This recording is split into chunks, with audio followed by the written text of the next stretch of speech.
এই গল্পটা ইউরোপের মিস্ট্রি কেস থেকে অনুপ্রাণিত। Hotel room 13। অদ্ভুত রুম বুকিং।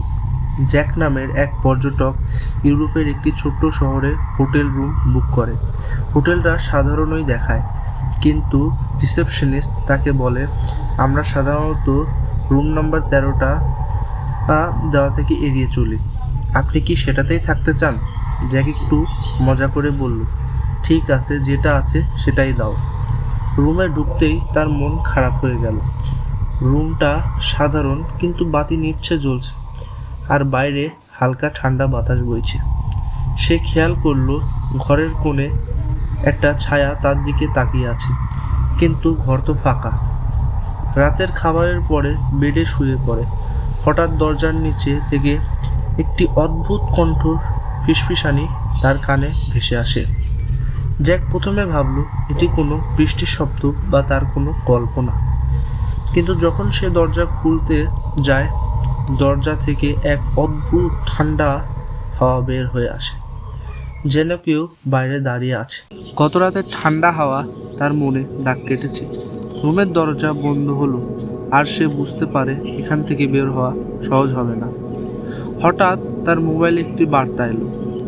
সে এখানে প্রবেশ করেছে, তাই তার মুখোমুখি হতে হবে তার জীবনের অতীতের সাথে।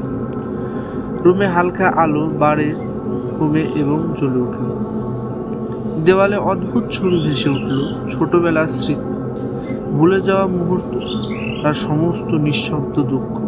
সে বুঝতে পারল এই রুমটি শুধু রুম নয়, এটি যেন তার জীবনের একটি প্রতিফলন। একটু এগোতেই মেঝেতে ছোট ছোট দরজা দেখা গেল।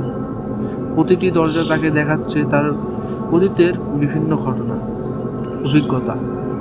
দেখাচ্ছে তার সুখ, দুঃখ এবং তার ভয়।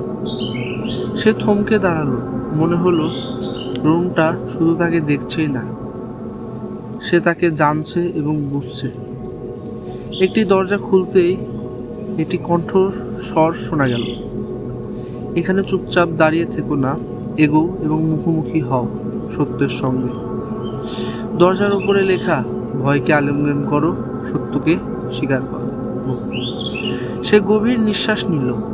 এখন সে বুঝতে পারল হোটেল রুম 13 শুধু একটি রুম নয়, এটি তার নিজের ভিতরে যাত্রার সূচনা। আর এই যাত্রা শুরু হয়ে গেছে। সেই স্মৃতির দরজা খুলতেই অদ্ভুত অনুভূতি হলো, এবং ভেসে আসছে এক অচেনা কণ্ঠ, সব সত্য প্রকাশ পাবে, পালানোর কোনো উপায় নেই। সে একে একে দরজাগুলো ঘুরে দেখতে লাগলো। প্রতিটি দরজা যেন তার ভিতরের ভয়কে বাস্তবে হাজির করছে। এক দরজা খুলতেই দেখতে পেল ছোটবেলার এমন স্মৃতি যা সে আজও মনে করতে চায় না। ছোটবেলায় ভুল করে তার আঘাতে তার স্কুলের এক বন্ধু মারা যায়। একথা মনে পড়লে সে আজও আতঙ্কিত হয়ে পড়ে।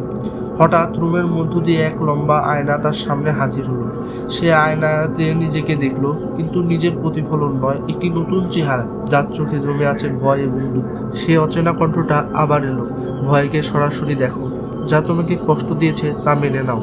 সে ধীরে ধীরে আয়নার দিকে এগোলো, ভয় পেলেও এবার আর সে পালাতে চাইল না।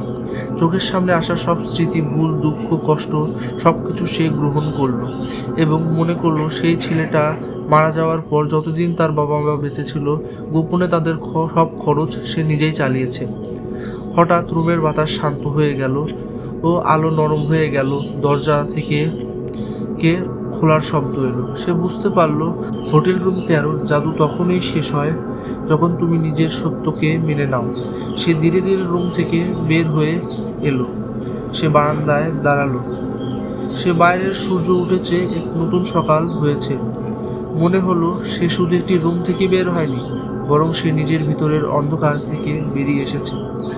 এই ধরনের গল্প পেতে আমাদের চ্যানেলকে সাবস্ক্রাইব করুন এবং লাইক করুন।